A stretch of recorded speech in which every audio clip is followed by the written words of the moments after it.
Moito obrigado, Octavio, por a amabilidade, por confiar en este tipo de cousas. A ver, este libro tamén obrigado Antonio Xavier e o señor Ogando da editorial Catalaxia, porque eles colleron uns textos meus, algúns xa estaban escritos na nosa lingua, outros pero foron corrixidos e algúns traducidos e fixeron unha están fora. Sí.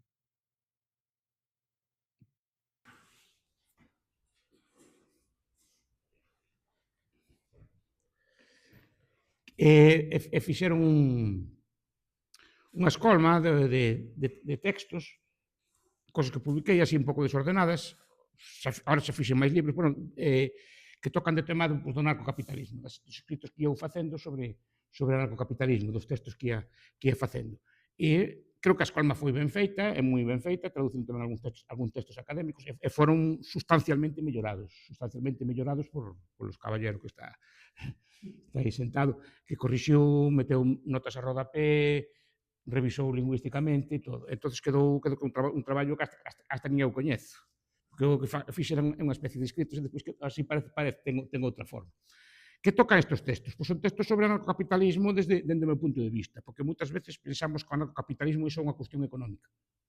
Pensamos que é unha especie da escola austriaca, eu simpatizo, bueno, o próximo son da escola austriaca, pero non é só a escola austriaca só non chega.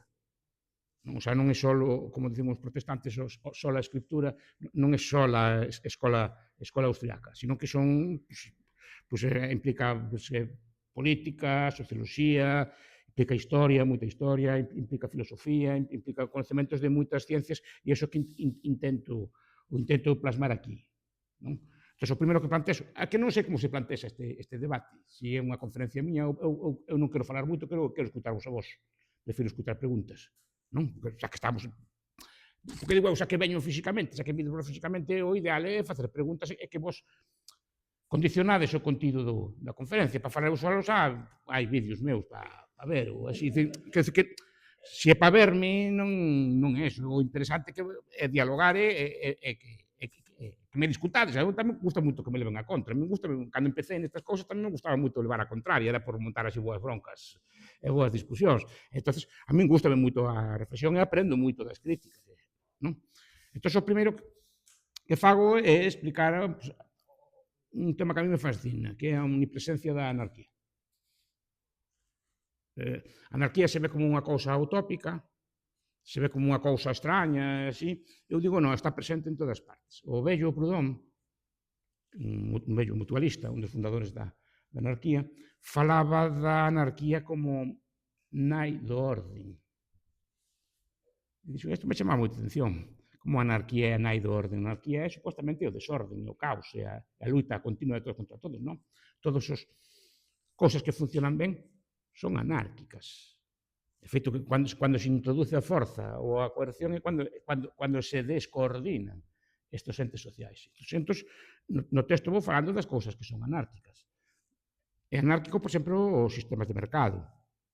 Mañá sabemos que vai haber soubas para facer empanadas na tenda, sabemos que vai haber pan, vai haber azúcar, vai haber, que sei, neumáticos, vai haber todo tipo de roupas de todas as cores e de todas as formas, temos todo tipo, hasta mixtos, mecheros, tabaco, todo tipo de cousas variadas, viño, non todo, pillas, todo tipo de cousas, non? De todas as calidades, prezos, etc. Óculos, todo tipo de cousas. E iso, quen o ordena?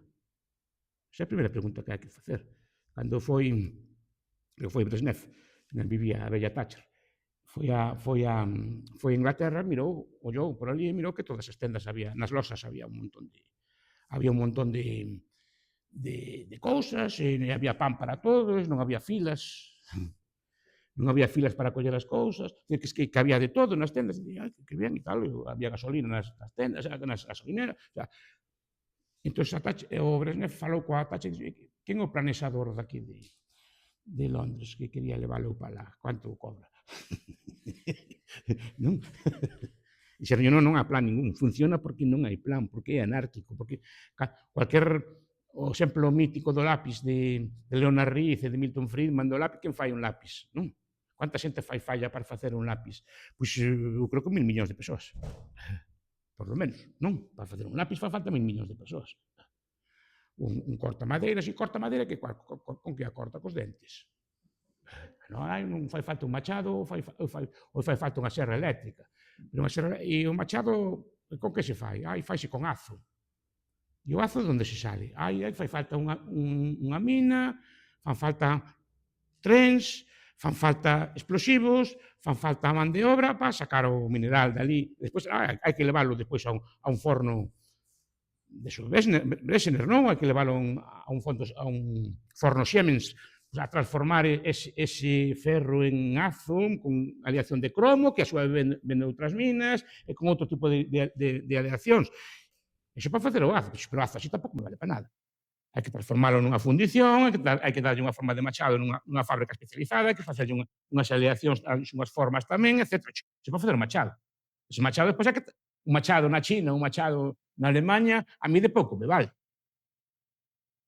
Hai que traelo, fa falta rodovías, autoestradas, camión. E un camión, como se fai un camión? É que se empezamos así, claro, nós que si, pensamos que solo chegar é como esa persona que dixo, non vou facer a comida eu solo.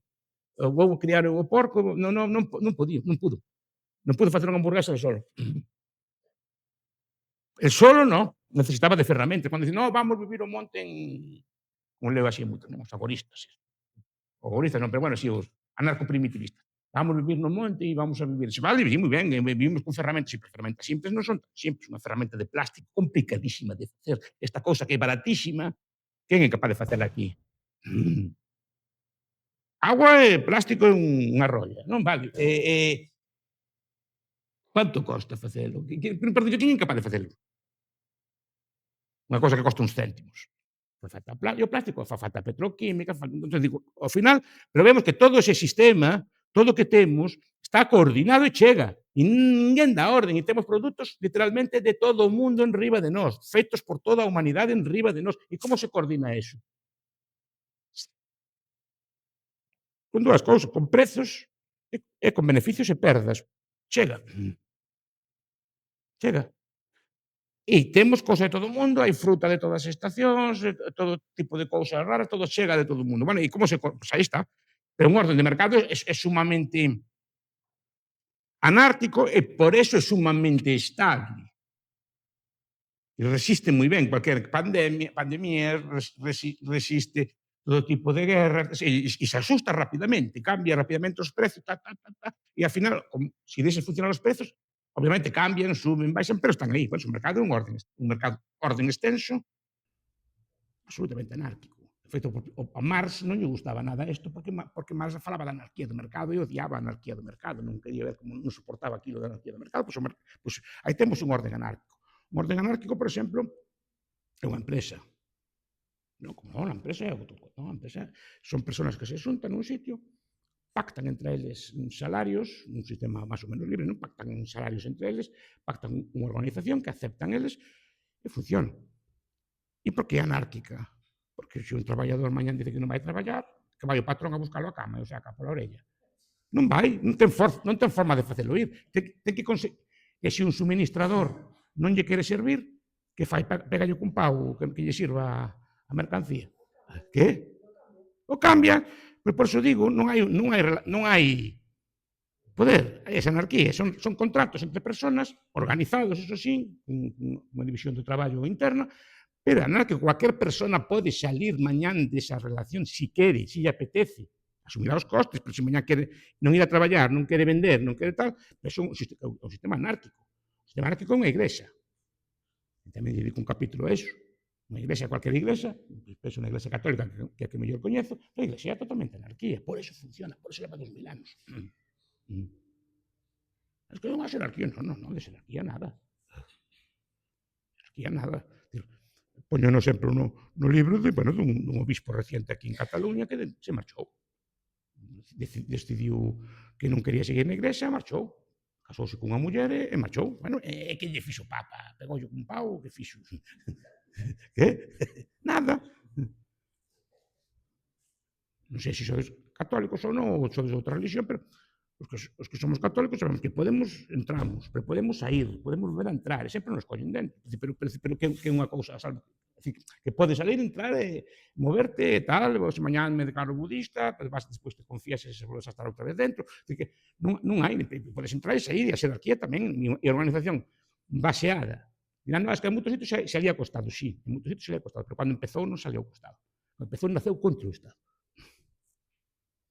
Eu creo que por eso funciona tamén ese tipo de regímenes políticos que son dictaduras, porque está acostumbrada a moverse en sitios contra o Estado. E se organizaron de forma autónoma, co Estado perseguindo incluso. E en moitos sitios do mundo a Iglesia non é estatal, en moitos países de Asia, en África, etc. A Iglesia non ten que ver co Estado. E ainda así se organiza, é capaz de montar todo tipo de institucións educativas, todo tipo de educacións sociais, etc. E non sin necesidade de Estado ningún. De forma totalmente anarquista. Unha familia é anarquista. Unha parella, un casal, unha parella cualquera, eu conozco moitas moi estables, que levan toda a vida. E totalmente anarquista, porque en calquer momento pode marchar, romper e punto. A vontade. E así, un grupo de amigos, non? Un grupo de amigos, moitos tedes amigos de moito tempo, pois os amigos estades aí porque queredes.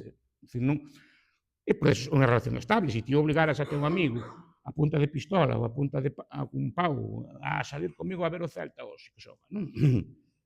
Pouco tempo duraría esa amistad. Se a vos as parellas tedes que ir cun pau a que salgan con vos os primeiros días e así, mal asunto ese. En cuanto poden, escapan, ou en cuanto poden, se desfan de vos. Quer dizer que non é unha relación estable. A relación estable é que se fai de forma libre, con pactos, como digo as parellas ou as relacións de amigos, fan dereito todos os días. Fan dereito non escrito, pero fan leis e normas todos os días, establecen reglas e pautas de conducta, cada unha as súas, pero son reglas en anarquía. Se pode facer dereito tamén, sin necesidade de todo isto. Vou explicando os anarquismos que hai, as distintas cosas que hai, e basicamente me centro en dúas cousas tamén aplicadas á política. Anarquía de Estados. Os Estados son anárquicos entre sí. Eso non é ninguna novedade. O Hedley Bull, a sociedade anárquica, explica moi ben, precisamente, como os Estados son anárquicos, non hai ningún Estado que mande en todos os Estados. O sea, non hai un Estado para os Estados, sino que todos eles máis ou menos cambian de bando, xúntanse, sepáranse, alíanse, cosa polo estilo, e chegan a acordos. E Bull, un libro moi recomendable, o que explica é como foron capaces de facer un montón de cousas en anarquía. Pois mira, son capaces de facer xogos olímpicos, son capaces de facer competicións deportivas, son capaces de facer festivais musicais. No seu momento había unións postais, o sea, que ti chegas, mandas unha carta aquí, eu creo que prácticamente a moitos sitios da Terra te chega a carta. E sin estar, digamos, aliados por ningún Estado que este así. Normalmente tamén as túas monedas normalmente teñen cambio, ou ter forma de cambiar o que tes ti por outros sitios, podes moverte por todo o mundo. O ideal sería que hubiera ouro, non? Pero funciona así, crear un montón de normas de extradición de delincuentes, crear un montón de normas en anarquía, sin que nadie les obligue, simplemente son pactos recíprocos. Pero despois, e isto é unha cosa que máis sorprende a xente, o propio Estado internamente é anárquico. O sea, dentro do aparato, es que é un punto que me gusta moito resaltar, que se pode discutir. Para min, Estados sociais son distintos. A organización de Somos Todos non é certo. O sea, de todos nada. Como digo, eu vou a Madrid, vou de vez en cuando, vou ali ás Cortes, vou ali ao Moncloa, a esos sitios así, e veo un montón de señores e señoras moi finos, os veo así en coches, hai moitos deles con cristais fumados, non é con algúns deles con escolta, e veo que andan xente así que comen en sitios moi finos, e veo xente deitada no chan, dormindo. Entón, vamos a ver como que somos todos. Hai uns que obteñen renta neta, digamos, do poder estatal, e outros que pagan esa renta neta. Que non todo eso explico moi ben. John Calhoun, en descripción sobre o goberno, e moitos outros, non, son cousas distintas. Hai tamén os vellos elitistas, como Mosca, o Pareto, o Robert Mitchell, ou incluso o Wright Mills, bueno, cando falan destas cosas, dicen, non, señores, hai unha clase gobernante que obtén rentas do Estado, que é o Estado, e depois é un conjunto de esas persoas teñen un aparato do Estado, cuidado, xa un policía municipal, un celador, un enfermeiro, que sei, non? Traballan para o Estado, pero non son o Estado.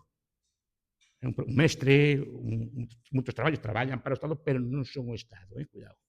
Son traballadores para ese aparato, pero quen domina o Estado son uns cuantos miles de personas, iso é o que di Mosca. E iso, entonces, pero son distintos do resto da población. Outra cosa que sexan extraídos da población, que é outra cuestión, que o mellor nos sistemas modernos democráticos ou nos sistemas de cooptación, simplemente os gobernantes ven este rapaz ou esta rapaza valen para o oficio. Collen, o meten, o socializan, ensinan o oficio e o meten. Non? Pero non quere dicir isto que sean o mismo coa población, sino que hai unha población gobernante e unha población gobernada. Eso é un dos temas de todo isto. Pero internamente, dentro deles, dentro do grupo de poder, son anárquicos. Se hai, eu explico no libro, se hai varios grupos dentro dun Estado, eu sempre distingo o aparato democrático, a política democrática, o aparato, a alta burocracia, os sistemas económicos, os poderes, os sectores económicos aliados ao Estado, e o aparato que chamo eu de hexemonía, chamaba yo Gramsci, de hexemonía. Non? Esos son os 4 grupos que hai dentro do Estado, están en todos os Estados. É dicir, hai un aparato cuidado, o dixo Pablo Iglesias, o de Podemos, dixo unha vez unha cosa moi sensata. Dixo, eu estou no goberno, pero non estou no poder. E tiña toda a razón, porque o Estado non é só a parte democrática, ainda que parece que sí, pero tendemos a confundir o Estado coa parte, digamos, política, o sea, o que son os diputados, o que son os alcaldes, o que son os ministros, etc. Cuidado, son Estado tamén, cuidado, tampouco non dice que non teñan poder ningún, son Estado tamén, pero non son o único Estado. Por exemplo, nas altas burocracias tenemos todos os xefes dos exércitos, os xefes os policiais, non? Os aparatos de inteligencia, non? E todos esos sectores, digamos, os suíces, que tamén son Estado. Non? Tamén xogan no Estado. A división de poderes. O demostrou moi ben Antonio de Yaxai, que era unha especie de falsedade, non? Un libro que se chama El Estado tamén. Que non, é un mito que non pode ser así. De feito, forman parte. Quantos ministros suíces temos no goberno? 3 ou 4, non? Por menos. Si ou non? Son, pois, saltan dun sitio a outro e depois volven ao sitio onde estaban. Que non, é normal que sea así. É dicir, moi normal non é... Moi normal non é, porque ti pensas que existe eso de la división de poderes, pero normalmente son, que pasa que son grupos que están dentro do aparato do Estado. Por exemplo, como digo, un golpe de Estado, por exemplo. Que é un golpe de Estado? Pois unha parte do Estado contra a outra. É que ten que ser así. Para dar un golpe de Estado, necesariamente tens que ter poder xa. Xa un señor que teña un quiosco de pipas, un señor que, non? Que sea sardineiro, é moi difícil que poda dar un golpe de Estado. Para dar un golpe de Estado, tens que estar xa no poder, tens que ter xa armamento, tens que ter xa organización. Non podes montar, non podes facer sin estar no poder. Normalmente, quen dá golpe de Estado? Pois generais e normalmente de confianza. Porque son os que poden dalo. Pero son parte do Estado xa. Só que queren un golpe de Estado, digamos, é como unha reasignación interna dos roles dentro do Estado. Pero xa son Estado de antes, Se non podrían ter dado golpe. E cando chocan así, ou cando chocan os suíces, ou chocan cos políticos electos, son choques deste estilo. Cuidado que non vos asombredes do que pasa en España, porque pasa en casi todos os países do mundo. A Trump, así, a Trump quixeron o FBI acabar con él, os suíces tamén, o sea, son xogos de poder que pasa que non son visibles. Visible normalmente é a parte política da política. Pero dentro da propia política tamén son anárquicos. Quero dicir, ora está Pedro Sánchez nun goberno de coaligación, non? Cos cataláns, cos vascos, tal, e con Sumar e todas as cosas. Vale, moi ben. Ora van os vascos e os cataláns. Mañá nos borramos e nos quitamos. E que fai Pedro Sánchez? Pega con pau. Porque non ten poder sobre eles. Ten que chegar a acordos de coordinación con eles, pero non ten poder con eles. Entón, dentro do aparato de poder non hai poder. Hai acordos. Para obter rentas, para obter poder, para obter ideas, para o que sea. Pero hai acordos entre eles. Pero operan de forma anárquica. En cualquier momento, incluso, os membros do Partido Socialista poden deixar tirado o seu gobernante. A Thatcher quen a votou fora. Se acordades? Que? Como? Os seus. Porque é a Secretaría General a que manda e que manda. Que manda, vosotros xuntaron e votaron, non? Igual que a Boris Johnson fai pouco, votaron os seus, a Liz Truss, os seus xuntaron a camarilla e votaron fora e, ai, que mando yo, soy la jefa, igual, que pode fazer nada. dentro dos partidos, os partidos son anárquicos, entre os partidos son anárquicos tamén. Pero por eso están ordenados. E o que trato de dicir, que só as situacións anarquistas están ben organizadas. Si Pedro Sánchez se puxera con pago a vigilar, pouco duraría. Non? Eso xa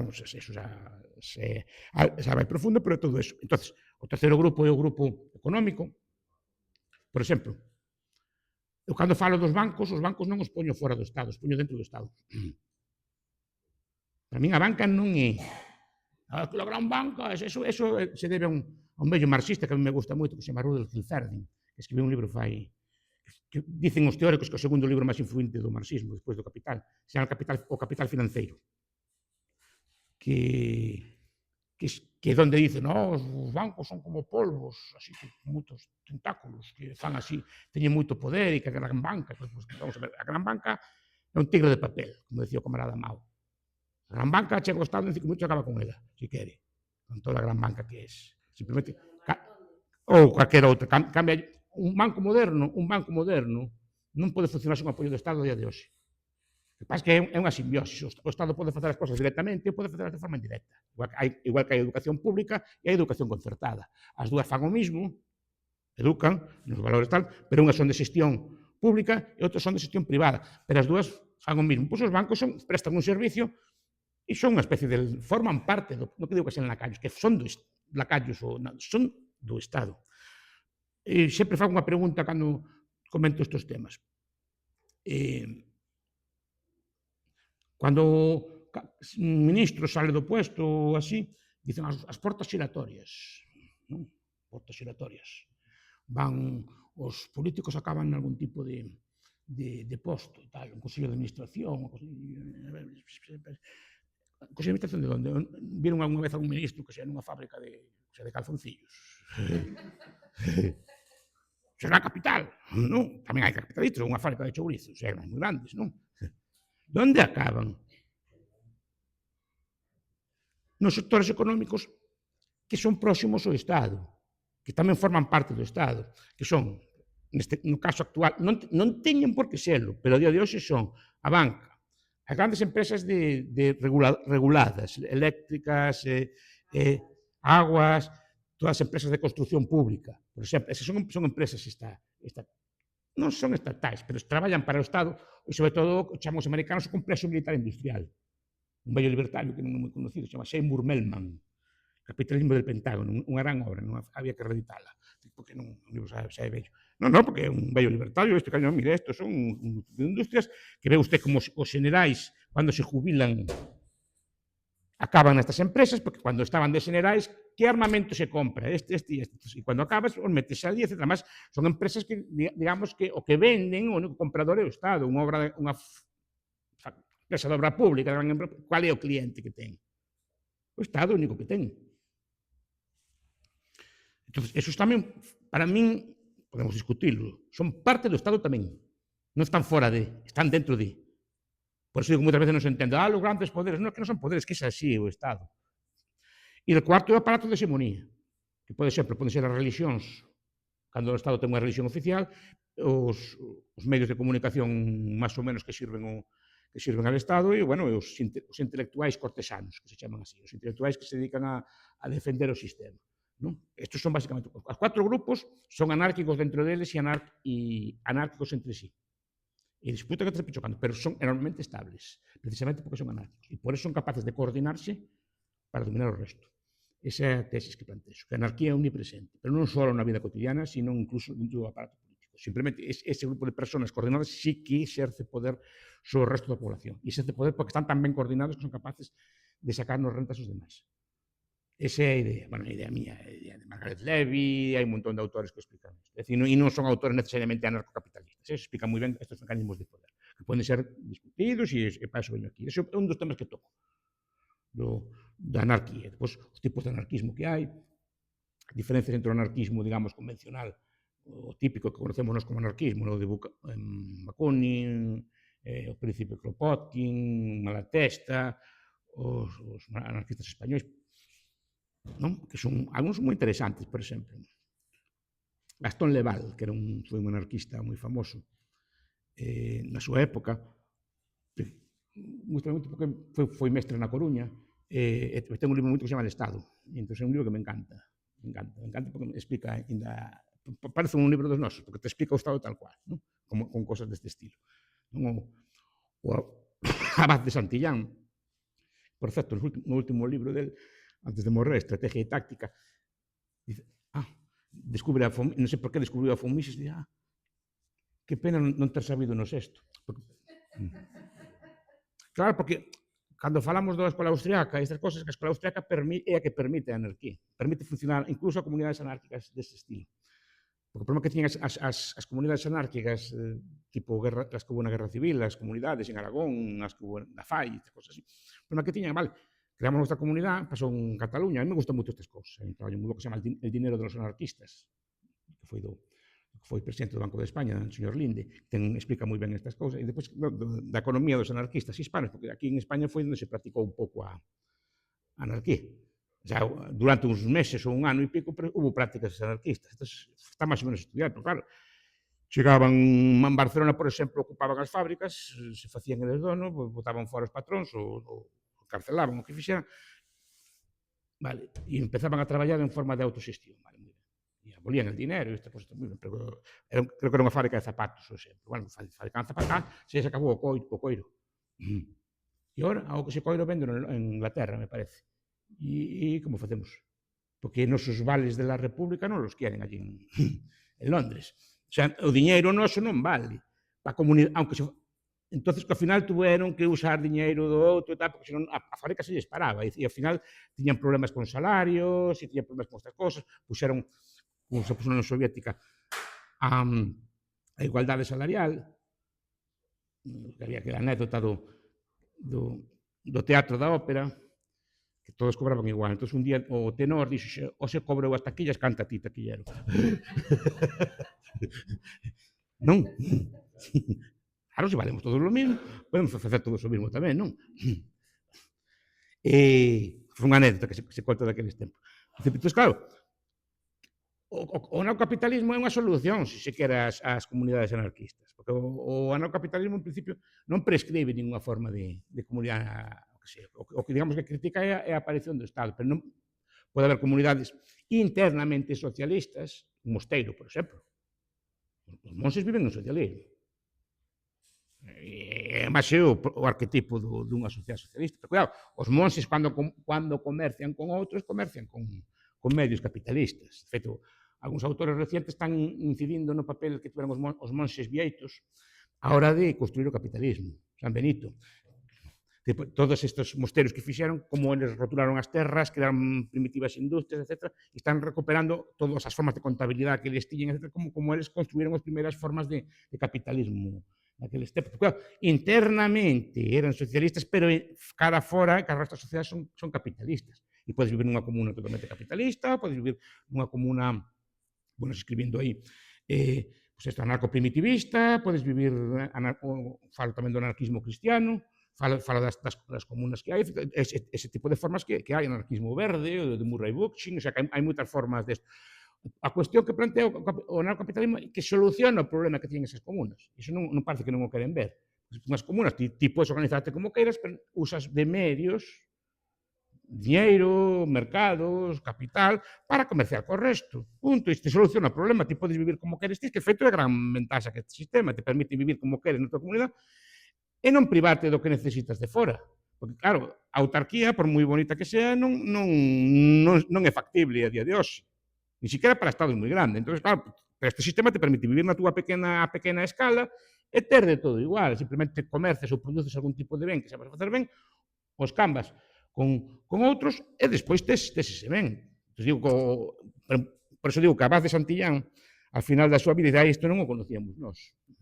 Porque o anarquismo colectivista hispano era un anarquismo socialista. Non conocían nin o problema do cálculo, nin os problemas do intercambio, non tiñan ese tipo de formación económica. Entón, me sorprendeu, porque ao final da súa vida, es que isto non o sabía o que funcionaba así. E quedei moi sorprendido. Non? Pero, en xeral, os anarquistas, en xeral, o que temos en común é a teoría do Estado. Despois, a diferencia son que facer despois. que facer despois. Pero digo que o que defendo eu, o que defendemos nós, é a idea de que se pode cada un vivir como queira, incluso no comunismo máis absoluto. Simplemente os ten os bens de cambiar cos demais. Non te impide vivir nadie como queires. Ese é, obviamente, pues, habrá comunidades de todo tipo. Esa é a cuestión. Entón, hai moitos tipos, vonos describindo, e vou falando dos elementos que me parecen a mí relevantes para o capitalismo. Por exemplo, a importancia dun diñeiro sano, no? Moi importante, a importancia dos dereitos de propiedade, que estén ben definidos, e que sean claros, e que non haxa interferencia estatal, digamos, no. Entón, porque o Estado, cando se pon a querer gobernar, ordenar ou regular, o que fai é descoordinar, non coordinar. Cando o Estado aparece en que queremos resolver o problema, no momento que fan é descoordinar todo máis e facer, en vez de deixar, digamos, que funcione. E non é unha utopía, que non estou dicindo, porque para mí os mercados tampouco existen. É dicir, igual que o Estado non ten existencia ontolóxica. O sea, o Estado non existe, existen personas. E iso é unha cosa que o individualismo metodolóxico, con dos rasgos da escola austriaca, a escola austriaca son dúas cosas: individualismo metodolóxico e subjetivismo de valor. Eso é a escola austriaca, punto, como se chega. Ten outras cousas, pero basicamente eso. Pero o individualismo metodolóxico como un disolvente de todo este tipo de cousas. No sentido de que, non, Estado non. Quen ten unha foto con España? Ou con o Estado español? Podemos invitalo a cenar ao Estado español?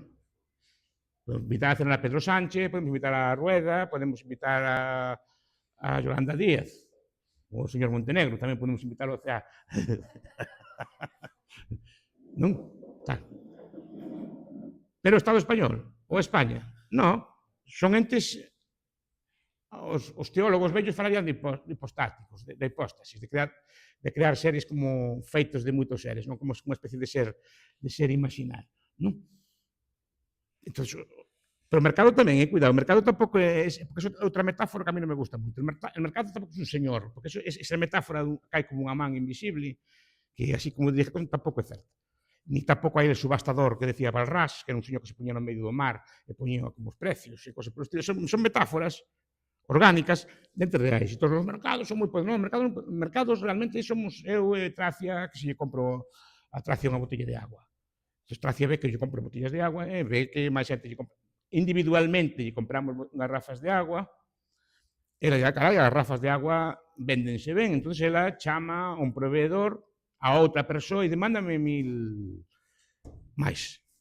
E ese proveedor dice, as miñas garrafas se venden, entón chama o que produce agua, o produce agua, o que transporte, o que empacota, o que fai este chama o que fai o plástico, etc. Ese é o mercado. O mercado é, digamos, que desde arriba vemos todos os intercambios, pero realmente só hai intercambios entre persoas. Non? De persoas. Son moi rápidos os intercambios, ou son como, parece que son de unha escala, parece que é unha cosa moi poderosa, que vota máis o goberno, non sei que tumba con non, que tumba con non. Somos as persoas comprando e vendendo. Non hai outra cousa. Non me gusta, vivir moi gosto disolve moitas cousas. Entón, o Estado, se quitamos esa máscara e vemos que son personas, repito, non mellores que non son millóns. Son persoas como a vos, conocemos algúns, por un motivo que sea, pero non son millóns que a vos. Ten habilidades para se controlar. Pero non son millóns que a vos.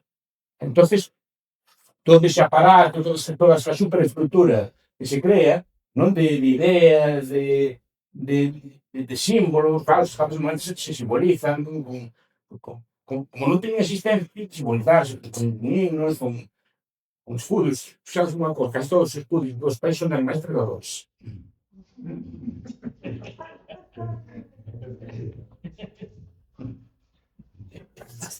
Entón, águias, clásico, hai unha sección de ahora que se pide moda animais espaciais. Históricamente foron animais de pesa. Bueno, é o símbolo deles. Esa cosa, sí. Pero se simbolizan con eso e se crea toda unha superestructura para que todo un culto, sobre todo, o culto do Estado, un culto de la fe a resposta. Os cristianos a veces na misa é culto de idolía, de idolatría e de la fe. Se vais a unha misa, ves que se pon de pé, se senta, se asoella, etc. Non? Cando aparece algún símbolo do Estado, poñerse de pé, e así já hai culto. Está ben para a dignidade. Salvo grandes sociedades falam da dignidade, pero hai que reivindicar culto. Non? E a un sempre que é delito. Sería o delito de blasfemia. En muitos países non é delito de blasfemia no Estado. Entonces, son os temas que toco o tema como a un Estado, que aparece, cosas así. E despois, que elementos contribuyen, por exemplo, eu sentido moito, se acaba, quería escutar os algos, na cuestión da lei. As teorías que definen os Estados Unidos son teorías de por nace da conquista, non nace nin contrario. Nace se chama a superestratificación, nace da guerra, ou nace das inscripcións, son teorías explicadas por Robert Carneiro, como antropólogo, constituído un grupo de saqueadores, o fecha unha populación que non pode escapar, o fecha e que a partir de ahora, en vez de andar por aí polo monte, vas pagar tributo. A partir de ahora, o 10% do que ganes para mí. Dicen os clases gobernantes. E con os casos nacionalmente de conquista de grupos foráneos que dominan a un territorio e se justifica como caso Berlín. Exemplo, como este exemplo de Francia. Francia non se chama Francia. Non se chama Galia. Por que se chama Francia e non se chama Galia? E os francos e os francos que eran os francos charles, que eran os francos. Un grupo de candidatos que eu mando eu. Mandando, no, ora o tributo en vez de pagar o prezo de Román, todo para nós. Los tombados, vengan a Lombardía, os godos aquí, os suevos, vándalos, vamos os vándalos, non? Todo cuanta tribu, predisos e así, os árabes en España se fixeron. Que? Chegaron aquí, pero chegaron aquí a comerciar, chegaron chorado, el tributo, la dimna, a pagar todo o mundo o tributo. O sea, en vez de pagar ao rei Godo, pagas ao califa. Soy o califa do comendador dos estudiantes. Normalmente é un grupo de conquistadores que saquean territorios, se pon en riba dele e dela pagar os tributos. Cuidado. E os gobernantes actuais, por exemplo, os reis actuais de moitos sitios descenden dos primitivos conquistadores, en línea directa. Creo que David Hume, cando fala da historia de Inglaterra, dice, non, as frases que usaba, me gusta moito repetila, pero era así moi bruto, un bastardo fillo dunha puta, decía así, e seus amigos conquistaron a Inglaterra, puxéronseles de reis e repartiron as terras. Os descendentes directos daquel conquistador, que se chamaba Guillermo o Conquistador, son os reis de Inglaterra.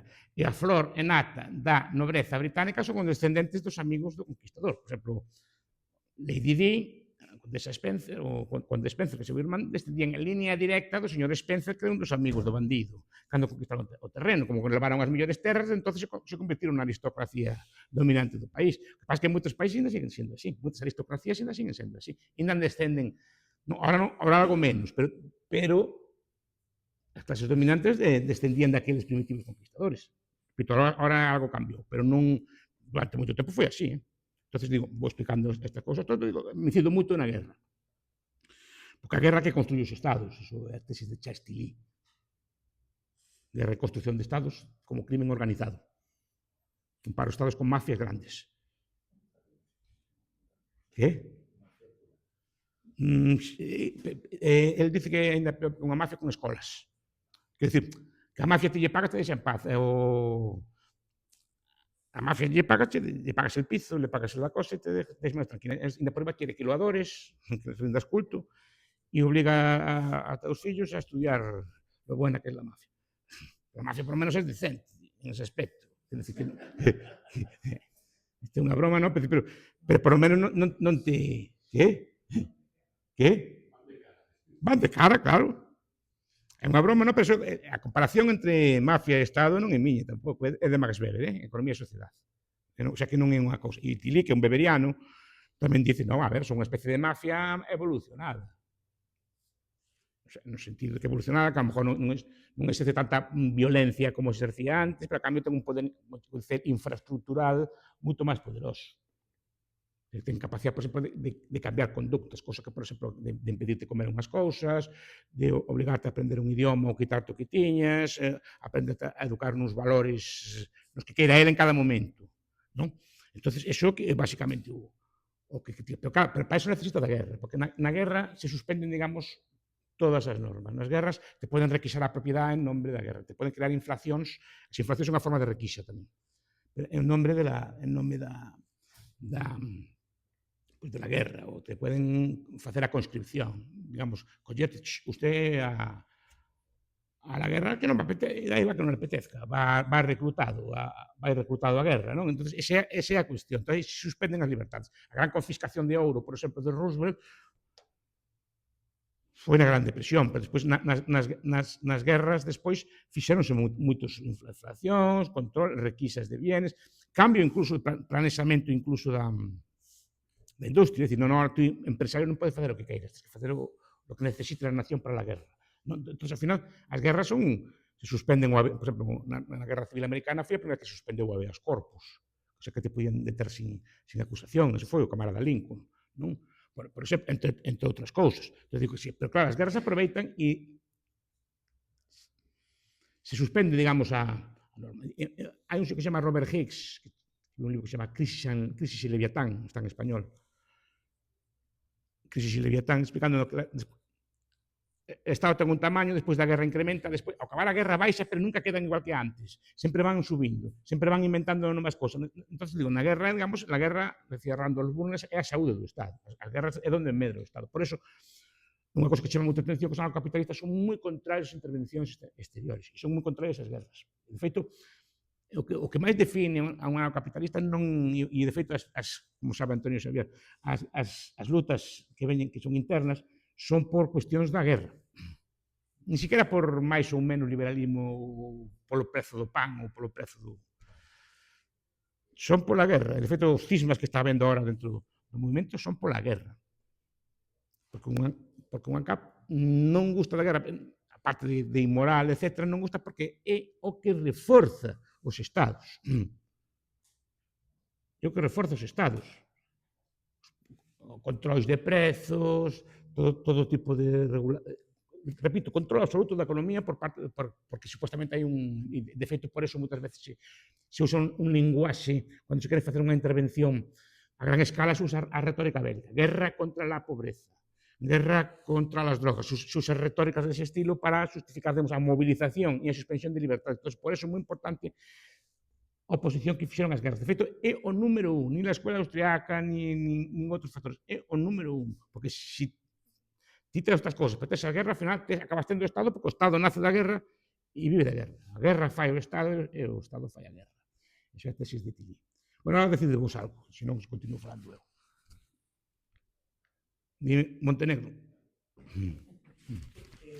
Vamos a ver, para mí uno de los debates más complicados que tengo con las mentes estatistas, ¿no? Cuando hay debates sobre libertarismo, estatismo, una de las cosas, de las cuestiones más farragosas que me resulta debatir es el tema de la justicia, el servicio de la justicia. Porque servicios como sanidad y educación, pues bueno, son relativamente fáciles de argumentar porque realmente existen, pues, sistemas de salud privados, o al menos parcialmente, o colegios o sistemas educativos también privados, entonces hay una realidad y te apoyas en ella y se entiende bastante bien contra, pues, a la hora de exponerlo. Pero en cambio la justicia es algo bastante más complicado, más farragoso, porque cuando yo me meto en esos temas contra alguien, por un lado no tenemos otras realidades de sistemas judiciales, porque en todo el mundo, prácticamente todos los países son muy parecidos a sistemas judiciales y realmente no hay un sistema independiente judicial. Al final forma parte de los poderes del Estado. Entonces, bueno, por un lado es muy difícil argumentarlo y lo que me gustaría saber, preguntarte es cuál es la visión que tú tienes al respecto de un servicio judicial independiente, porque claro, estamos hablando de formados realidades históricas, cada uno tiene sus valores de vida, porque el sistema judicial, la justicia, está fundamentada en valores, y si cada individuo tiene sus propios valores, ¿de qué manera se puede proveer una justicia, pues de algún modo legítima? Y además que muchas veces las partes se someten acuerdo entre ellos, pero otras veces no hay voluntariedad por parte de una parte. Fue agredido una y la otra no se quiere someter. Entonces, sin poder coactivo detrás, ¿cómo se puede? O sea, ¿cuál es tu visión? En términos generales, es muy complicado. No, que é moi complicado porque, efectivamente, ti insistes unha palabra que é moi clara, legitimidade. Se pode facer, hai moitas formas de aplicar a xustiza, mas que non se consideran legítimas. Que hai moitas formas de aplicar a xustiza. Por exemplo, para a cuestión de orden, por exemplo, ti vas, hai moitos sitios que son privados. Nós temos moitos sitios públicos privados. Ti vas a un centro comercial, por exemplo, hai a Laxe ou algo así, é un montón de tendas, é un montón de sitios, hai rúas, é todo, e hai policías privados. Os policías privados perfectamente poden solucionar o problema de orden. Ali que pasa que non é lexítimo que fagan determinadas cousas. Tienen que entregar as cousas á policía. Me explico? Pero non é cuestión de que non sea factible, é cuestión de que non é lexítimo. E esta cuestión, e esa legitimidade é construída. La libertad, la justicia por tu mano, solo el Estado puede garantizar el orden, cosas por eso. Primero, esa construcción. Entonces, claro, hai que ir a buscar a sistemas, que claro, a nacionalización da justicia foi en España do século XV e do século así, cando as Santas Hermandades e cosas por estilo. Antes a justicia era señorial.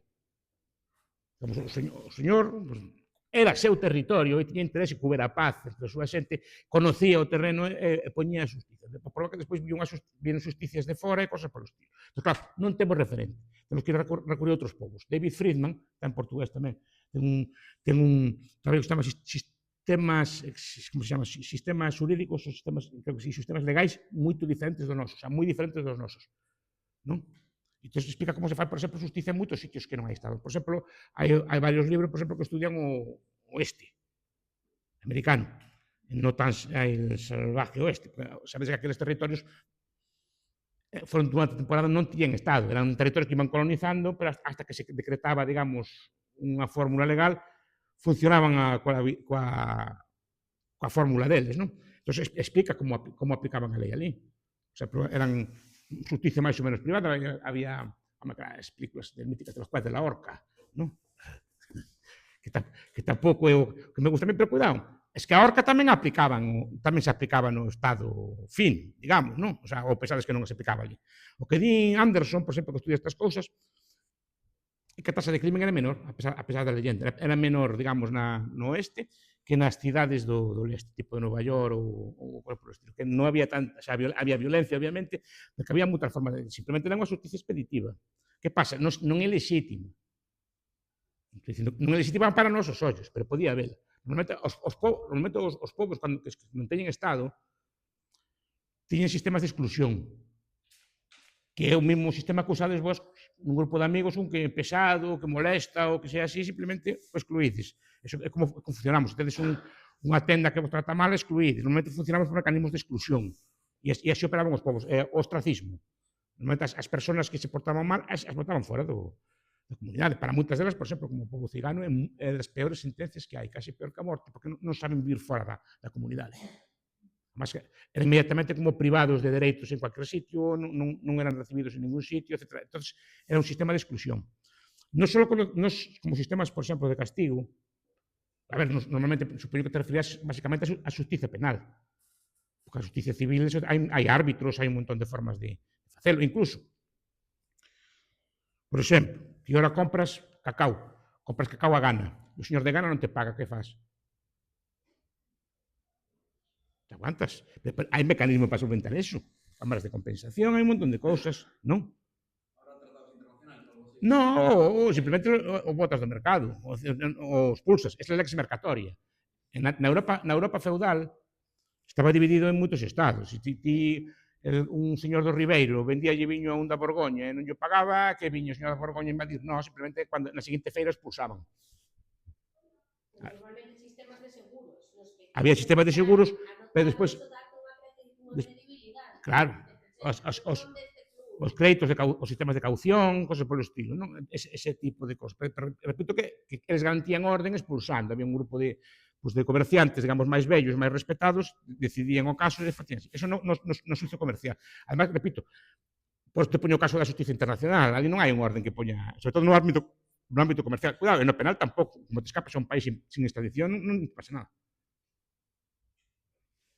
Xa funciona así. Pero bueno, como funciona? Nos conocemos nas nosas culturas, e isto xa un debate para penalistas, Nos, basicamente, temos dúas formas, a cárcere e temos a multa. Basicamente, son as dúas formas que hai de castigo. Pero as outras culturas tiñan outras formas. Por exemplo, tiñan o marcado. Ou te cortaban un trozo dunha orella por detentar os delitos, ou te marcaban con ferro por un delito, pero depois te deixaban solto. Hoxe en día se pode facer con pulseras ou cosas polo estilo, non? Se pode facer cosas estilo. Pero a idea de marcado, non? As primeiras cárceles, por exemplo, que se facían eran privadas. Funcionaban co traballo dos presos. E cando acaban a sentencia, devolvían o diñeiro. Que hai moitas fórmulas desto. O peor caso, por exemplo, a xustiza das favelas, a xustiza da vergoña, non? Cando un cometía un delito na favela, que tamén son sociedades, digamos, que o Estado non penetra, aínda que están cosa polo estilo, o que te facían, te poñían un burro, te emplumaban e te debreaba todo. Esa é a primeira vez. A segunda vez xa non era así. Pero digamos que te daban delitos de vergoña. A picota, por exemplo, que te poñían ali nunha cabeza así, esas que se viran nas películas ali, que te tiraban frutas e cosas polo estilo, era unha vergoña pública. Que hai formas de sancionar, digamos, que non necesitan dun aparato especial de justicia. Aparte que as milicias, todo isto non é, ti sabes que as policías non son, as policías son do século XIX. Pero non era unha policía como... Había justicia, había leyes, pero eran máis sí, pero non era policía como... A policía moderna é de pil, a policía que temos hoxe en día. De pil e de Fouché. Fouché inventa a policía política, o sea, as gestapos e estas cosas que vienen despois, ¿no? E Pil inventa a policía moderna. Antes eran os constabulares, que chaman así. Antes as policías eran milicias. Ou eran soldados, o sea, pero non eran policía de investigación. Sí, sí, que había, sí, pero normalmente... Pero eran tropas, moitas veces privadas, por exemplo. Por exemplo, ti sabes que en reprime a Espartacos son tropas privadas. As de Creso. Que non eran... Eran moitas veces... Tiñen outra forma de funcionar, que unha policía como a que conocemos actualmente. Non? Estado, es que el Estado daquello non era un Estado en el sentido actual. Non, porque carecía de frontera. Sí, pero carecía de... É unha pregunta, por que había murallas en Lugo? Por que hai murallas en Lugo? Son del siglo III. Contra quién? Entonces no dominaba el Estado, no dominaba el territorio. Entonces no es un Estado. No, dominaba unas redes. El territorio de la península no lo conquistó. Si no, repito, ¿cómo explicas murallas? Siglo III. Porque si no, murallas quiere decir que el enemigo ya debía ser de consideración. ¿No? Es decir, que dominaban unas ciudades, unas minas y unas carreteras. Pero el territorio no lo dominaba. El Estado moderno se caracteriza porque domina el territorio. Es decir, no escapa nadie de él. Aunque vives en medio de la montaña en Lugo, estás controlado. Antes no estabas controlado. El Estado no empieza a dominar, digamos, el territorio así hasta el siglo IX-X. No tenía capacidad el Estado romano. No tenía capacidad. Simplemente, pues si no, ¿cómo se explica todas estas cosas? Todos los vagaudas, todos los circunceliones, todas aquellas cosas, todas aquellas revueltas que había, todas las tribus que había por allí. Sí, pero no es lo mismo. Hoy en día el Estado penetra con carreteras, estamos todos... Sí. Sí. Y eso ya existe. Sí.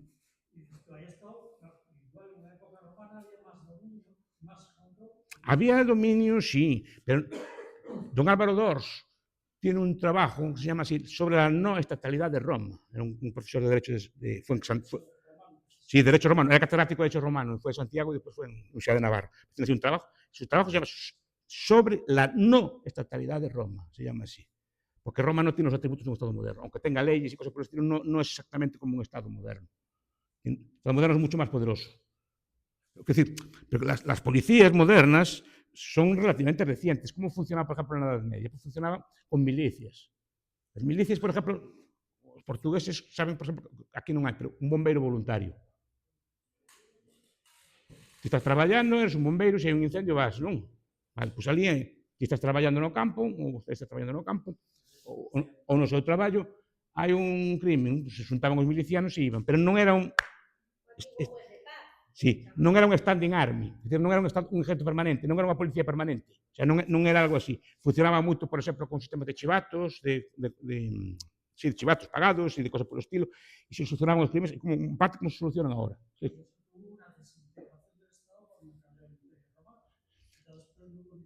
Sabe que é un historiador romano, de historiador de Roma, Walter Scheidel, que tiene un libro magnífico, se llama El Gran Nivelador, que tiene un libro que se llama Escape from Rome, dice, lo mejor que le pasó a Europa es la caída del Imperio Romano.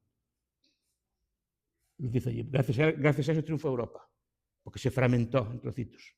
Y que el éxito de Europa esa vez está rota en trocitos. No, pero bueno, tenían hecho lo que fuera, pero Europa estuvo fragmentada. Europa en la Edad Media llegó a tener casi 1000 unidades políticas. No lo digo yo. Seríamos China. Seríamos China, porque el premio Nobel de este año se llama Joel Mokyr, de Economía. Tiene varios papers al respecto. Tenemos una Europa de 27 que no decide nada. Es que, menos mal. Sí, ¿qué? A ver. Solo una cosa, que yo creo que aquí el profesor, a ver si puede aclarar, hay un, en paz descanse, don Dalmacio Negro, Sí. que habla de la diferencia entre Estado y nación. Sí. Y creo que Y son cosas distintas. Sí. Estamos a concluir aquí en que unha cosa é o aparato estatal, Sí. digamos, como esa maquinaria donde que é o que te cobra o diñeiro. Cando Sí. ingreses agora o lunes, non sei, eso de desempresa, o lunes, pasan pola conta de diñeiro, Sí. pero aí va para unha conta que ten unhas visas, Sí. Sí. la filial, entonces gasta. Sí. Eso está en manos dunha xente. Outra cousa é a nación, que é toda esa articulación social. No, a nación é a cultura que tes. Pois nós falamos un idioma, temos unha forma de comer, temos unha forma de ser, temos unha... Non, pero me interesa o que dis, digo porque Europa xamais estuvo unida, xamais, ni siquiera en Roma. En Roma, se fixa, a parte norte non estaba, cuidado, o Imperio Romano era maioritariamente oriental e de norte de África, non era Europa. Europa non creo que foran as zonas máis prósperas do Imperio, pero nunca estuvo unida. E iso decía Eric Jones, outro historiador, eso é o que nos fixo. Non está estado nunca unidos. Esa competencia, sempre, entre estados, que garantizaba que a moeda tuvera calidade, garantizaba que houbera certa liberdade, esa desintegración que integra. Porque ao final unha persona medieval pues, falaba cada unha na súa casa, pero ao final só había unha lingua, o latín. E cualquier estudiante podía estudiar todos os libros escritos na época. Precisamente porque estaba desintegrado, non había nadie que quixera impoñerse. Entón, non se creou isto. Había o mesmo dereito romano, había un montón de cosas que unificaban a mesma religión, o que nunca había era unha unidade política que as unida. Pero todos os demais factores tendían a unificar. E o éxito de Europa é esa competencia que hubo entre eles. Fíxese, toda esa Europa dividida, o que fiz, todos os inventos viñen daqui, pues, colonizou prácticamente todo o mundo. Cuidado, e España que coloniza o mundo non é a España unida, é unha España dividida. Que ni siquiera o reino de Aragón estaba na colonización. Aragón foi para o seu lado, Aragón foi para o oeste, chegou a conquistar Albania, creo, e chegou a conquistar partes de Grecia, pero tiña outros territorios fora, en Nápoles e por aí, e Castela foi para outro sitio, e Portugal foi para outro, Francia para outro, e Portugal non tiña daquela ni 1 millón de habitantes. Pero cada un buscando esa vida, buscaron todos. China uniuse, sí, uniuse co San. Vale. En cuanto se uniu, primeiro, papel moneda.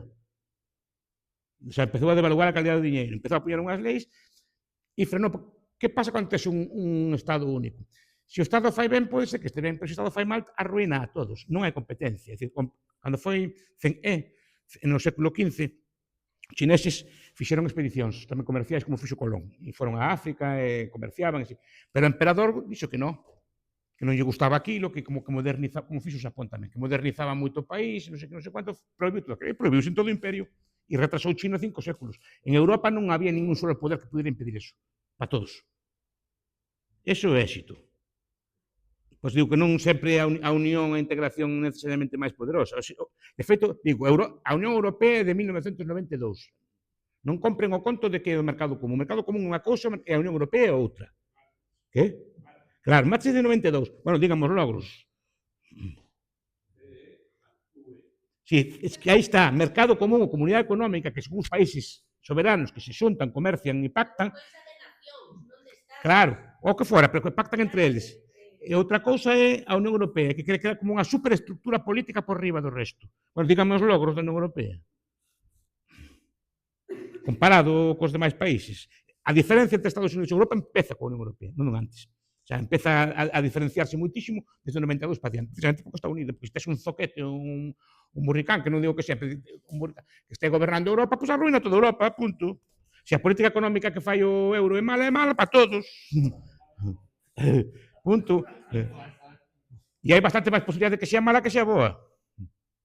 Antes, vale, pois a peseta estaba mal, pero o marco estaba ben, pero o hispano tiña un benchmark, tiña como unha comparación, digo, ali están facendo que copiar e hai certa presión para facer como outro. Ora non hai con quen comparar.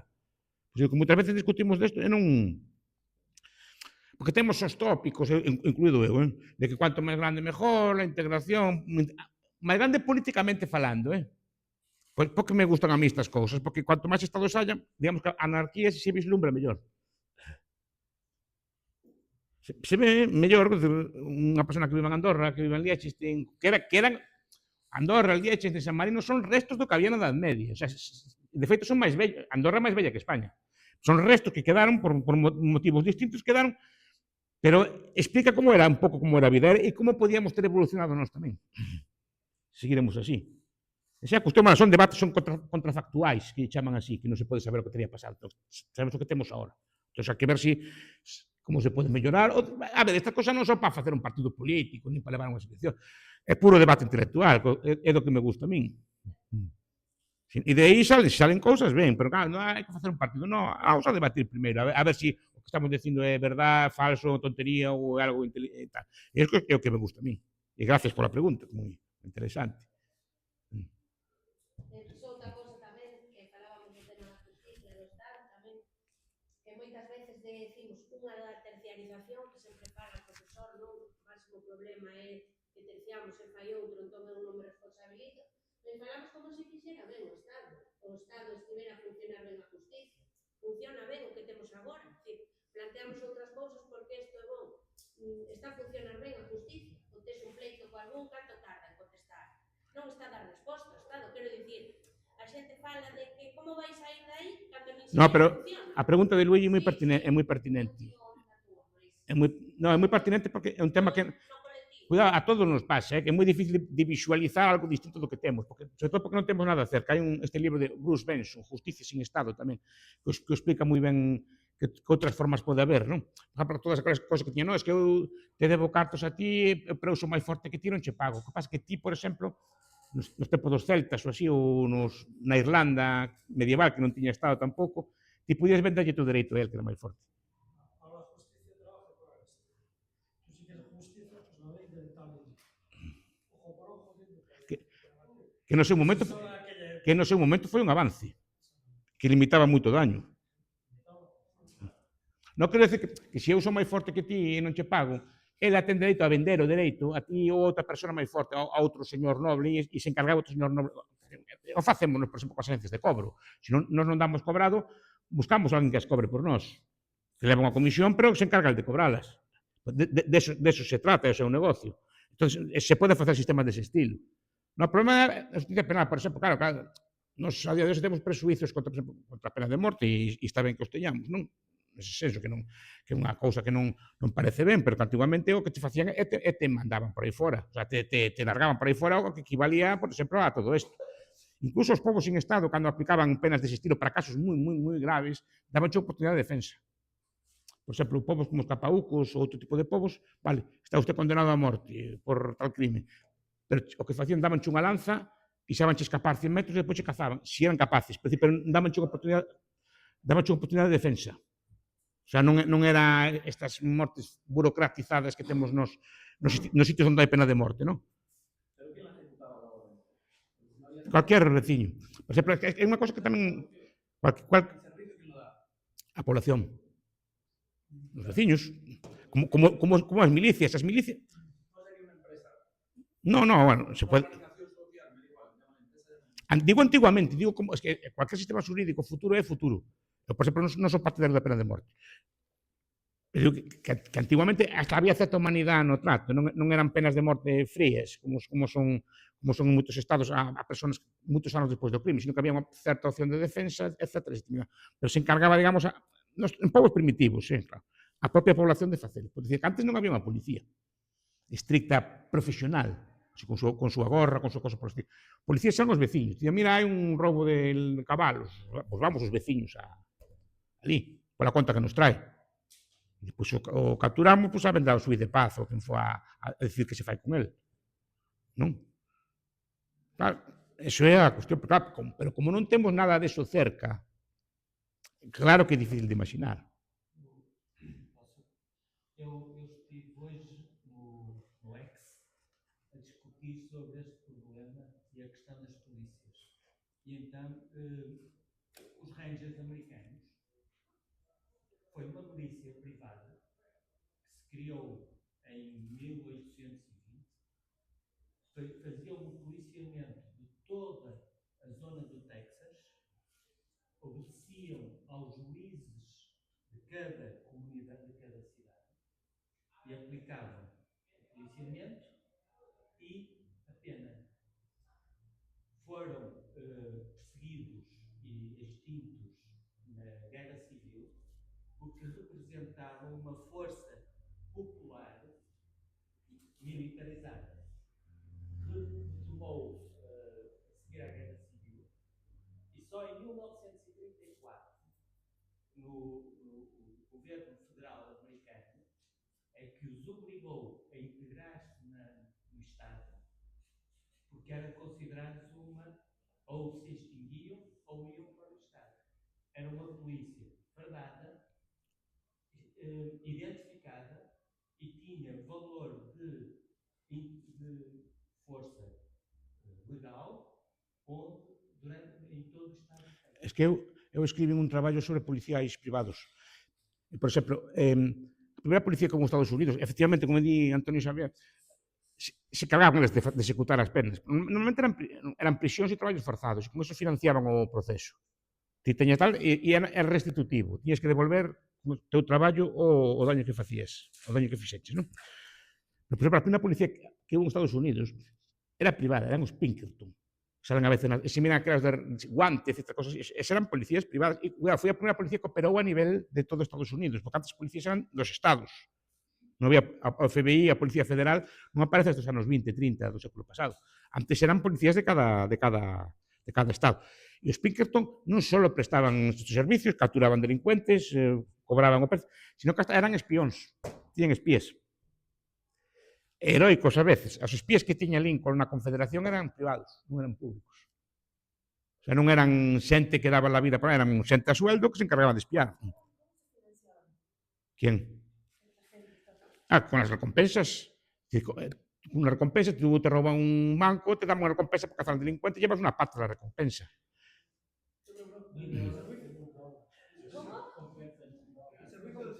E eran como sistemas de seguros, por exemplo, para roubo de cabalos e cosas polo estilo. El servicio de seguridad es como, a mí me resulta bastante sencillo entenderlo. De hecho, hay muchas empresas de seguridad que se ocupan, hacen una función generosa. Sí. Por ejemplo, o los seguros de toda la vida, Sí. que defendió el dinero de los bancos, Sí. o el portero de una discoteca. Sí. Es relativamente sencillo entenderlo. Pero es que la justicia tiene algo que no se provee de forma independiente ahora mismo, de forma privada. Claro, porque está...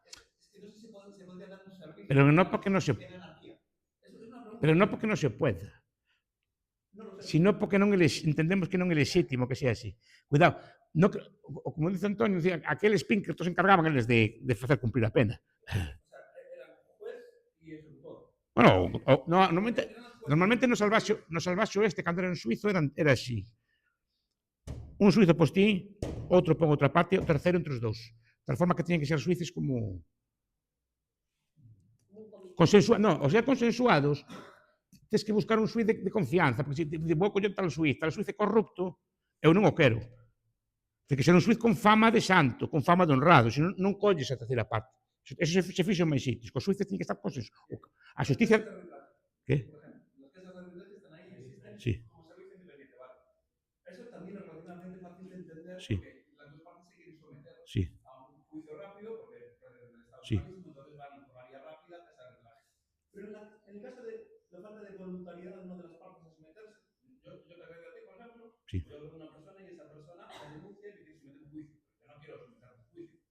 ¿quién viene a por mí? O sea, ¿quién... Normalmente te... O sea, ¿con qué legitimidad moral? Porque ya, la legal no hay, porque no estamos en monarquía, en los supuestos que estamos hablando.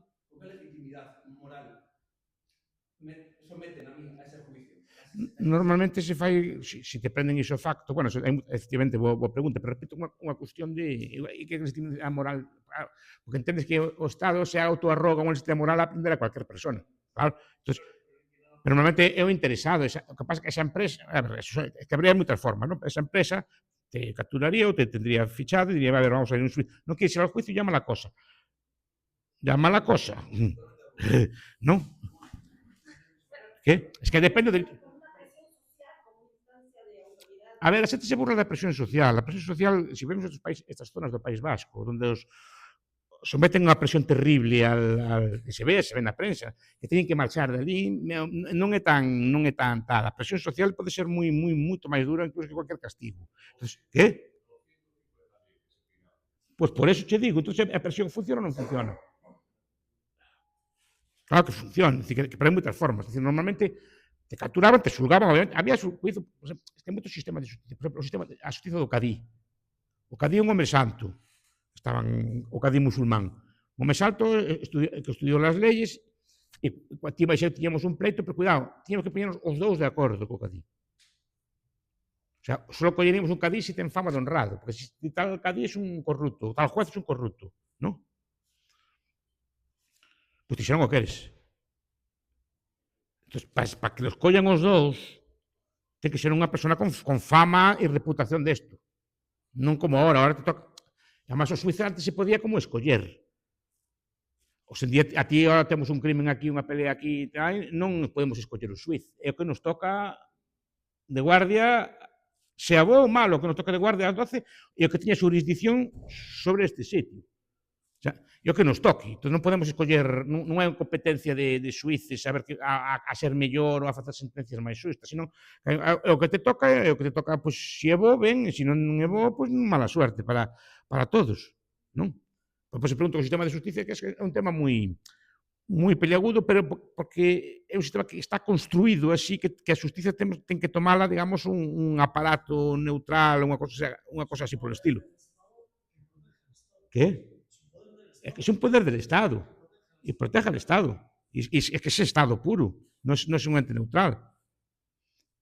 Trabaja, o sea, son funcionarios. Maurice Joly, en El diálogo en el infierno, entre Maquiavelo y... No dije locaño, dijo... Maurice Joly, cuando dice que quieres controlar la justicia, tienes que hacerla funcionaria.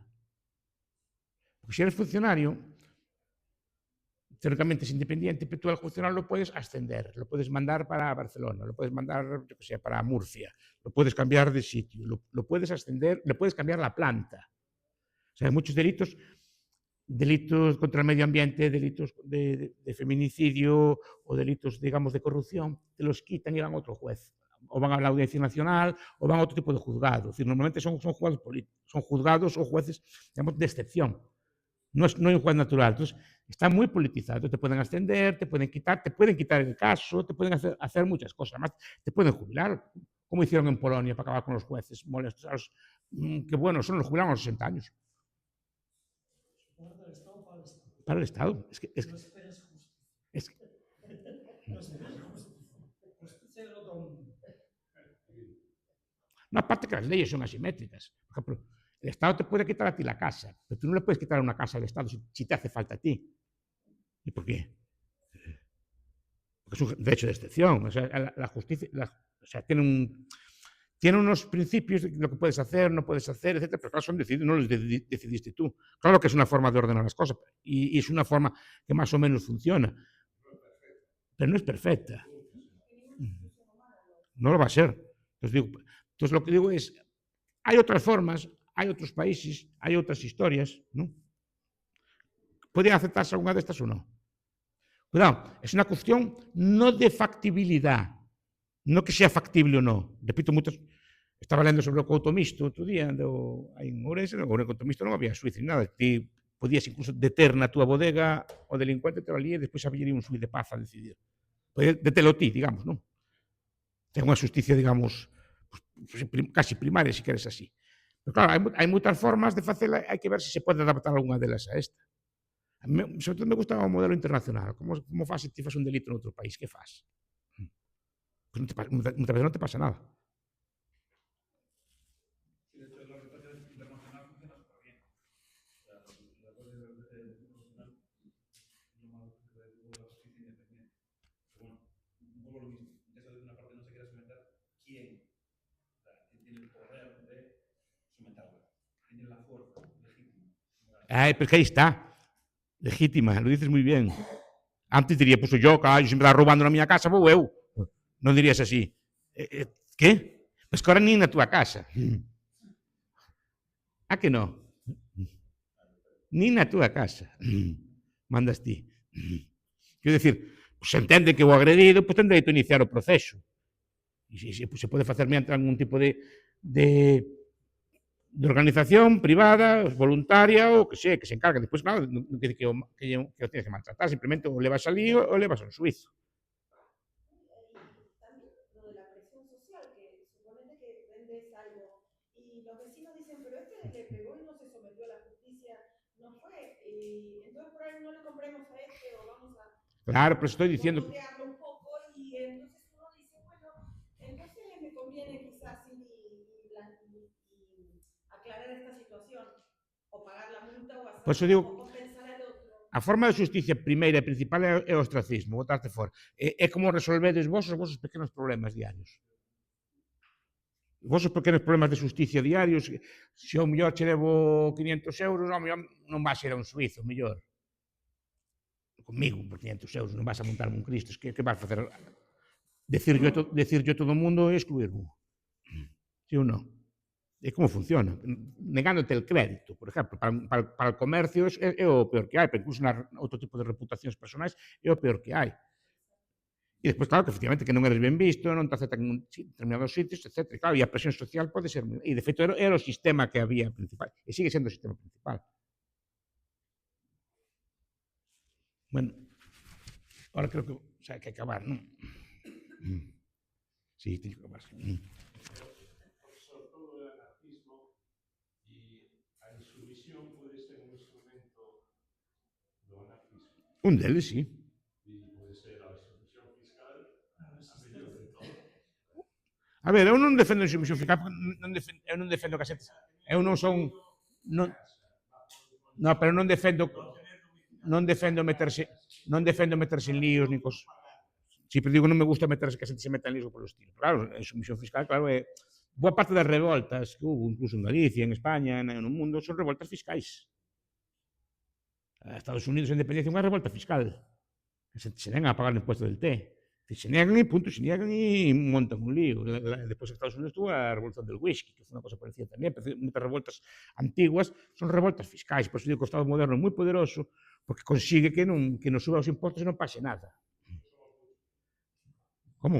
Si fuésemos menos población... No, non menos población. No, claro, a ver, cuidado. Na menos población que al cónsul, eu estuve en Andorra fai pouco. E Andorra é o xefe dali, o que chaman de cónsul. Primeiro que ves pola rúa, anda por ali. Só traballa polas tardes. No, esos son os copríncipes. O copríncipe é o obispo e o presidente de Francia. Porque en goberno o territorio é o cónsul, que traballa só polas tardes, de feito. É un traballo a tempo parcial, porque non ten moito que gobernar tampouco. Non, claro, pero ves pola rúa. Es que, mira, te vou dicir unha cosa, o Pedro Sánchez non o vi nunca. Físicamente, quero dicir, non na tele. Nunca o vin. E a moitos políticos nunca os vin. A Rajoy e a Feijóo porque son de por aquí. Os teño coincidido, pero a Pedro Sánchez nunca o vin. Non teño opción de botarlle unha bronca. Teño que... Aí está, pero es que outro está... Es que outro me enseñar, mira, está ali. Entendes? E non vai rodeado un cuerpo armado, ni cosa por estilo. Un señor que anda por ali, como unha especie de alcalde, anda por ali e pode a xente riñe. A que distinto conto? Totalmente. Diga. Como una pregunta recurrente, o una respuesta recurrente que me dan, me gustaría saber cómo la respondes tú. Para esa gente que dice que ¿qué pasaría si desaparece el Estado? Si los poderes privados acabarían al final comportando formando una especie de núcleo entre los más poderosos. ¿Cómo combates o cómo, bueno, cómo respondes? Hai un principio, se se dera ese fenómeno que chegara algún día a supresión do Estado, que? Se dera ese fenómeno, será porque hai un conxunto de anarcocapitalistas conscientes, non? O una mayoría. Por lo menos que hai un conxunto de persoas que son conscientes de que se pode pasar e xa estarían atentos. Pero, por exemplo, eso pasaba cos venecianos. Os venecianos non tiñan tropas propias, tiñan todo mercenarios. Dicían, que o mercenario lo pode mandar en él, non? Un mítico caso. Capaz que non tiñan un, tiñan tres. Tiñan un para policía, tiñan outro para exército e outro para naval. E se peleaban entre eles. E cuidado, os mercenarios normalmente eran os que bueno pasaban. E normalmente era máis probable que morrera un mercenario estrangulado que morrera o rei. En España temos o caso del Cid. El Cid era un mercenario, era un señor de la guerra. Bueno, pues quen o pasaba mal él ou o rei? Él, que o rei traicionaba ou cosas polo estilo. E neste tipo de empresas, cuidado, é unha cosa que teño claro, as empresas non teñen poder como tal. Dices, unha empresa pode estar armada, pero en cuanto veas que está armada, tamén te podes armar ti ou contratar outra empresa que contrate con ela. E por eso me interesa moito a escala dos estados. Unha empresa moi poderosa, mellor nun estado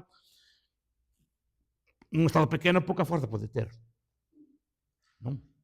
Pouca forza pode ter. Non? Es que xa entraríamos en outro tema. Por exemplo, os autores tipo Kevin Carson, os mutualistas, así dicen que as grandes empresas só existen co apoio do Estado. O determinadas empresas só poden alcanzar determinadas dimensiones se teñen o apoio do Estado, porque en Mercado Libre normalmente as empresas poden medrar, existirán, pero teñen como unha escala, non poden medrar dali. Normalmente as empresas que son moi grandes están subvencionadas polo Estado. Entón é moi difícil. Claro que pode pasar, repito, pero pode pasar cos mercenarios, un mítico, con mercenario que se te pone ali e tal. Bueno, ves, entón ya tendrías un Estado outra vez. Sí, pero repito, por eso digo que é unha cuestión de tiempo, que hai consciencia. Se tú fuiste capaz de acabar con un Estado grande, vas a ser capaz tamén de acabar con eso. Porque, además, serían sistemas distintos. Por exemplo, probablemente a población estuviera el derecho a las armas e cosas por el estilo, non? Que son debates polémicos, non? O sea, serían debates de estilo muy polémicos. A ver, las armas en Estados Unidos no están para defenderse del delincuente. La segunda enmienda no es contra el delincuente. ¿Cómo? No, es contra el Estado. Sí, pero básicamente cuando se plantea es para que no te pase que te vengan los nazis por la noche, la lista de Schindler, por ejemplo, ¿no? Que llegan los nazis allí, cojan a todos los judíos y los llevan. Lo que no quieren es que pase eso. Es decir, que viene el Estado por la noche a detenerte o a secuestrarte, como en los tiempos de Stalin, cosas por el estilo, que no sepan si van a salir de allí. Además, entonces, ya eres tú contra todo un pueblo. Ya no eres tan poderoso. Sí, no, es todo, pero el modelo no es para defenderte del crimen, es para defenderte de que no haya un Estado que te pueda aplastar, digamos, para que tú puedas tener capacidad de defensa. Esa es la idea de la segunda enmienda, no es el crimen o la propiedad o cosas por el estilo. Pero te estaba haciendo la pregunta, el Club Liberté del Foro de Davos, que al final es un ente supermillonarios que supuestamente decide... Sí, eso es un...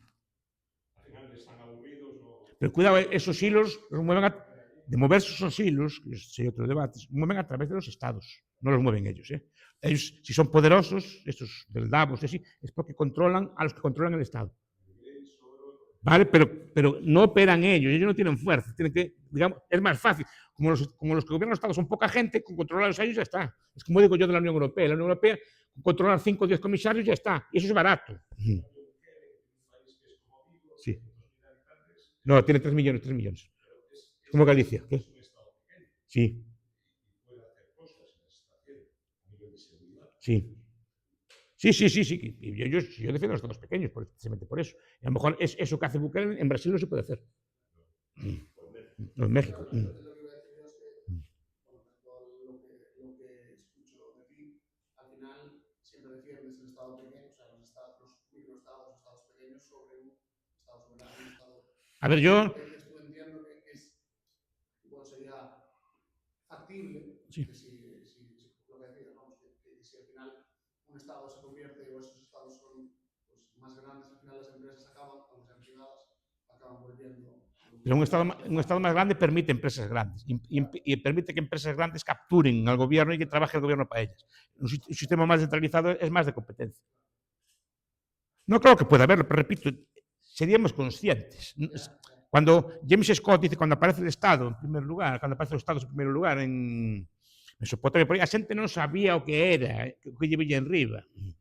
E nós ahora sabemos, e sabes como contrarrestar isto. Se fuche capaz de disolver el Estado hipotéticamente, tamén sabrás atender a todo tipo de cosas, non? E máis, estará previsto que o facer en esos casos. Bueno, pois un placer falar con vos. A mí me gusta que estes debates. Claro,